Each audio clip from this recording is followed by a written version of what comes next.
एक रात मैं अपनी दादी के घर पर था। मैं हर हफ्ते अपनी मम्मी पापा के साथ वहां जाता था, लेकिन यह वीकेंड मेरे लिए बहुत बुरा सपना बन गया। जब मुझे अपने बिस्तर के नीचे से एक अजीब सी आवाज सुनाई देने लगी।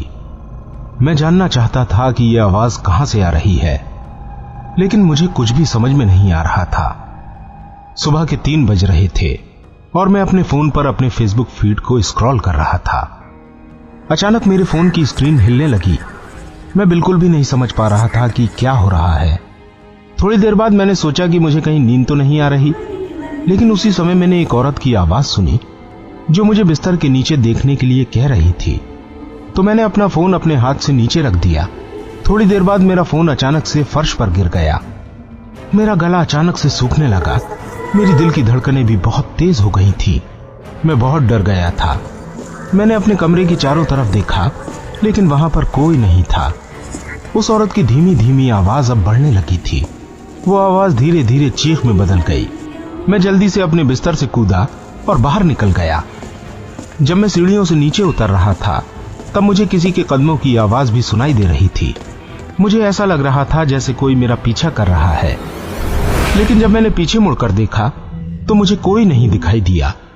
मैंने जल्दी से अपने मम्मी और पापा के दरवाजे को पीटना शुरू कर दिया। मेरे पापा ने चौंकते हुए दरवाजा खोला और मुझसे कहने लगे, क्या हुआ बेटा, इतनी रात को यहां क्या कर रहे हो? मैंने पापा को सारी बातें बताई। इस पर मेरे पापा मेरे साथ मेरे कमरे में आए। जैसे ही उन्होंने लाइट ऑन की, मैंने देखा मेरा फोन जो कि फर्श पर गिरा था, वो बेड के बराबर साइड टेबल पर है। मैं उस फोन को देखकर और घबरा गया। मेरे पापा ने मेरे बिस्तर के नीचे देखा, लेकिन उन्हें वहां पर कुछ भी नहीं दिखाई दिया।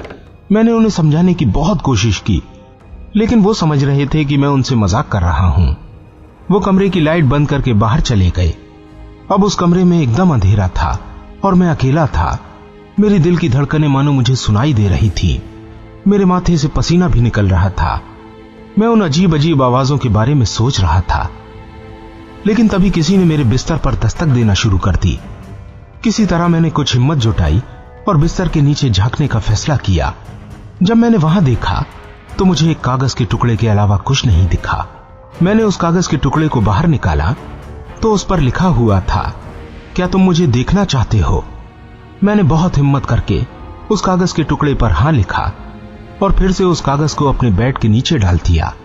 उसके बाद मैं अगली आवाज का इंतजार करने लगा, लेकिन उस चीज ने मुझसे ज्यादा इंतजार नहीं करवाया और मैंने अगली आवाज कुछ ही सेकंड में सुनी।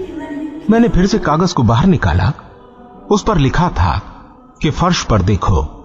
मुझे एहसास हो गया था कि अब मैं बहुत ही डरावनी चीज देखूंगा। जब मैंने हिम्मत करके फर्श की तरफ देखा तो मुझे वहां पर 2 लाल आंखें दिखाई दी। वो देखने के बाद मैंने एक चीख मारी और मैं बेहोश हो गया। फिर मुझे अगले दिन अपनी मम्मी की गोद में होश आया। मुझे बहुत तेज बुखार था। मेरी मम्मी मेरे सर पर पानी की पट्टियां बदल रही थीं। जैसे ही मुझे होश आया, मेरी मम्मी ने कहा, बेटा क्या हो गया था? लेकिन मैं अपनी मम्मी को कुछ भी ना बता पाया। आज उस रात को 7 साल हो चुके हैं, लेकिन मैं उस घर पर दोबारा कभी नहीं गया, क्योंकि मुझे मालूम है जो चीज मैंने उस रात को देखी थी, वो चीज आज भी वहां मौजूद है।